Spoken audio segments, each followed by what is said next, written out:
Okay, before we start, every time my sponsor and I got together, we said to set aside prayer. You know what I mean? So I'm going to go ahead and just say that real quick. Lord, today, help me set aside everything I think I know about you, everything I think I know about myself, everything I think I know about others, everything I think I know about my own recovery, for a new experience in myself and a new experience in my fellows and my own recovery. I can specifically remember, man, the first time, drinking is part of my story, drugs, the whole nine. The first time I drank, I was in elementary school. I was surrounded by this girl, Stephanie, Jessica, Laura. I went in the kitchen. Underneath the kitchen sink, her mom had a bottle of vodka. I remember seeing my dad drink, and I'm like, you know what? I want to try some of this. So I took the bottle, I drank it, and it took my breath, right? I'm like, I couldn't breathe. I'm like, oh my God, what the hell did I do? You know what I mean? But once that subsided, and I had that feeling that it gave me, you know what I mean? I was like, man, this is it, And every one of them girls I kissed, right? And I told them I love them and everything, bro. I mean, it was amazing. I still remember it like it happened yesterday. The first time I did coke, my manager was this Indian guy, and I was at a store, a convenience store. I was probably 16, something like that. And he's like, dude, you seem to know some people around here, because I knew a lot of people in the community. He's like, can you give me some crack? And in my community, that was not like on every street corner, you know what I mean? You had to go other places to get crack. But me, being the person I'm like, oh, hell yes, I can get you some crack. How much crack do you want? You know what I mean? And he gave me some money, gave me his car, and I went to Inverness, and I was buying powder, right? I was going to cook it myself. I knew absolutely nothing about none of this shit. But this is the way it was going to go down. So I get to Inverness, and this dude pulls out a sack, like a 8-ball, whatever. I can't even remember. And, and all I'd ever seen is what I seen in the movies. You got to test this shit, right? To make sure it's right. I can't be getting no bad coke. So I don't have any idea about how much to really test. So I just, and I'm like, whoa, I want it. You know what I mean? I took it, and I got back in the car, and I got Metallica blaring, and I'm freaking out, dude. I'm hauling ass in this car. You know what I mean? And the guy next to me is like, bro, what are you doing? And I'm like, just chill. I got this. You know what I mean? Everything is good. And I don't really know it's the coke making me feel this. I mean, I do, but you don't. You know what I mean? So I hit this corner, and it's a 35-mile-an-hour corner. I'm like, oh, shit, this is not going to happen. You know what I mean? So I'm going to fly in the middle of this field, and everything's going to be fine. So that's what I did. And I came to a stop in front of this oak tree, and I remember this old man coming out, and he's like, oh, my God, are you boys okay? And I'm like, yeah, bro, I just made the wrong turn, you know what I mean? And peeled off before he called the police, just whatever. I remember him specifically, man. I remember how it made me feel. And in my household, there was a lot of trauma. My dad was very abusive. They separated when I was very young. And anything that I could do to make me feel better, different, so I didn't have to deal with this, I did. For a long time, I thought it was all this trauma. I was sexually molested. I had all kind of shit happen to me like many people have had. Today I can speak openly about it, but I had all of these things happen to me. And I'm like, bro, if you had the childhood I did, I was in foster homes, programs, in and out of juvenile detention, all of this stuff going on. If you had this happen to you, you would be doing this too. You know what I mean? That was always my go-to.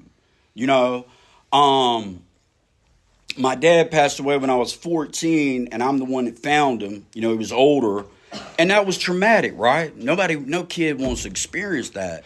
But I learned that none of these reasons, as traumatic as they were, was the reason that I got high and I drank the way I did. You know what I mean? Normal people, regardless of their circumstances, do not get on the back of the couch and smoke crack next to the ceiling because the air's better there, right? That's what I'll tell you. What the hell are you doing? Bro, the air is so much better up here. And people are looking like, dude, you're butt-ass naked on the back. Please don't. You know what I mean? But it made sense to me. You know, people getting high, women, and running out of the motel room butt naked, and the police these were normal occurrences. And I'm like, to me, it became a normal way to live. I was like, my babysitters were, my dad, for whatever reason, maybe they were cheap, I have no clue, but most of them smoked crack. And I thought they were fucking awesome. I'm like, yeah. I drank with my babysitter. I started smoking weed with her. I mean, I had sex with one of them. I mean, this was awesome to me. You know what I mean? And as I grew up, my ideas and all kind of stuff became very distorted, which I learned later on. But I'm saying all this to say this. None of these were the reason that I'm an addict. You know what I mean? Once I stopped using, I cannot stay stopped. You know what I mean? And once I start using, I can't stop. You know what I mean? And that's been my life experience. Whether it's alcohol, whether it's whatever the substance is that I put into my body, I become completely powerless over this. You know what I mean? Powerless, meaning I have no power. The first step does not say I'm a little bit powerless. It does not say, hell, I'm kind of powerless. It says I am powerless. And I was sitting in Rockland Treatment Center when that message was carried to me. You know what I mean? I'm glad you guys are here. You know what I mean? Because it helped me a lot. Therapy, there's a lot of good, people with very good intentions, and motives. Obviously, they go to school for this and everything else. And the people throughout my life, even the judges and the police, you know what I mean? I'm okay with saying that today. We're good intentioned people. You know what I mean? They want to help me. They want to help me get over this thing that's killing me. You know what I mean? But I would sit in ICU with a tube down my throat, wake up. Now I can't breathe. I'm like, what the hell's going on? I don't even remember the past 3 days. And they're pulling the tube out of my throat. I'm breathing on my own. I'm checking my debit card on my phone to see how much money I got left so I can go get high. You know what I mean? I am an addict because I'm an addict. It is very, very different. And there's a very subtle difference. And I used to hear people in meetings, and they would be like, I'm the real deal. You know what I mean? I'm a real alcoholic or I'm a real addict. And I'm like, this guy's such an asshole. Why does he think that he's so much different than what I did? You know what I mean? I had no clue. And then I look in the book, okay, and I'm going to go through that real quick. Hopefully I can find it quicker than later because... Okay, it says, but what about the real alcoholic or the real addict? You know what I mean? Not the moderate, not the occasional, not that I'm going to get off work and smoke a little weed and shit's going to be cool, or I want to stay up for a few days because I got to study for this test like a lot of people do, or whatever. And they do it and then they're fine. They don't keep on till they burn everything down, right? It says, but what about the real addict? He may start off as a moderate addict. He may or may not become a continuous addict.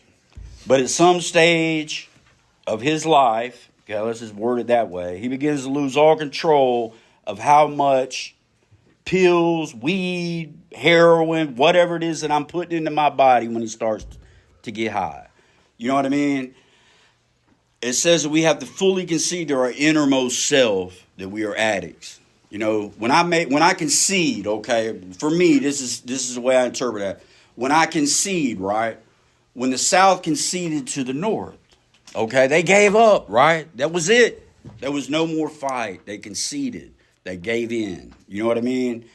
When I concede to being an addict, man, for me, I had to look at my history, which if that's not enough for you, I mean, for a lot of people, man, especially when you're my age, I don't know what the hell to tell you if you're still sitting in a treatment center or there's a lot of other stuff going on in your normal everyday to day life. But, when I fully understood what I was, that I am an addict, man, and that I have no power over it. And there was this guy, Zach Z, that spoke here, And he said this, he was like, I'm dealing with something so much more powerful than me. You know what I mean? That really my human comprehension, I can't comprehend it. This thing is powerful. It's a spiritual malady. It's not human. Okay? If that makes sense. Okay? This is something that is way beyond me, way beyond Jeremy, Caleb, or anybody sitting in this room, and their ability to help me not pick up again if I'm a real addict. You know what I mean? I have no choice unless I experience this spiritual experience, which it talks about in our reading before we started the meeting. Okay, my life is unmanageable. You hear that a lot, and that's part of, the second part of the first step. Absolutely, it's unmanageable. You know what I mean? But when I put it down, it's unmanageable. So where's the real problem lie? It lies in the fact that, like I said, once I start, I cannot stop. My life becomes so unbearable to me, okay, that I have to go back to this ease and comfort, which I find, and this, I was telling my sponsor, like last week I met this dude. He picked me up, gave me a ride, he got his hair cut at school, whatever. And on the way, he's passing me a vape pen. And I'm like, at that time, I'd been praying, I did my, 84, 88, I'm on my shit. No, bro, I'm good. Thank you, though. But a couple days later or a day later, because I'm an addict, you know what I mean? Because I'm not a normal person, I'm thinking, damn, I know where to get weed now.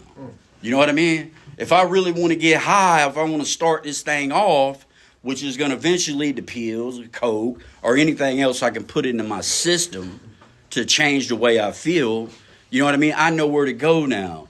I know where 3 liquor stores are right now, and I just moved over there. I am an addict, man. We admitted we were powerless over our addictions, that our lives have become unmanageable. If I cannot, the principle behind that is honesty, right? If I cannot get honest about it, you know what I mean, within myself, and for me in working these steps, this was not a 2-3 week discourse. Let's sit down and talk about this for a few days or months or whatever some people, I hear about. You know what I mean? This was, okay, I'm powerless over this. What do we need to do about it? You know what I mean? And in this book, it says, doubtless you are curious to discover how and why, in the face of expert opinion to the contrary, we have recovered from a hopeless condition of mind and body. I have that obsession. I have that allergy. That differentiates me and sets me apart from the normal person, right? That's what I believe. That's what it says. Okay. If you are an addict who wants to get over it, you may already be saying, well, what do I have to do? My case was like, what the fuck do I need to do? It is the purpose of this book to answer such questions specifically. Okay. And it doesn't say, once again, specifically, I'm going to tell you a little bit about it. It's not, okay, if you just maybe try this and jump to 10 and then let's do 3 and then we're going to go back to step 1 and then we're going to spend a month on that. It says specifically. So if I follow what is outlined in this book, it's telling me I can get over it. You know what I mean? If you don't have a sponsor, man, you know what I mean? Especially for you guys, and I'm just saying this because I went through Rockland. I was in treatment and I heard this message and I was convinced. If you don't have a sponsor or you're not in Rockland, it doesn't make a difference. But get a sponsor, man. Without fully understanding who I am as an addict, and how powerless I truly am, I cannot do the rest of this work. You know what I mean? That's why they say the first step is the most important. You know what I mean? I say get into the steps and just do it, man. Just do it. Give it a shot. Something else that same speaker said, I'm going to end with this. He said that they did an intervention on him, right? Okay. And his parents came in the room, and they held up this picture of him holding a baseball bat. And they were like, we don't know who you are. You know what I mean? But we want him back. You know what I mean? We don't know what's going on and who you are and what you are. Okay? And that's that spiritual malady that I'm talking about. And hopefully some of y'all can relate to what I'm trying to put out there, man. Because it's bigger than me. And without help, I'm screwed. You know what I mean? And the only way I can get that help is through working these steps and having that end result. The steps ain't up here, but that spiritual awakening, this spiritual malady that is beyond me. You know what I mean? I'm very grateful y'all let me share with y'all tonight that I'm here, that I'm clean today, and y'all are clean. That's a miracle. It's a blessing. Thank you for giving me the opportunity to share with y'all.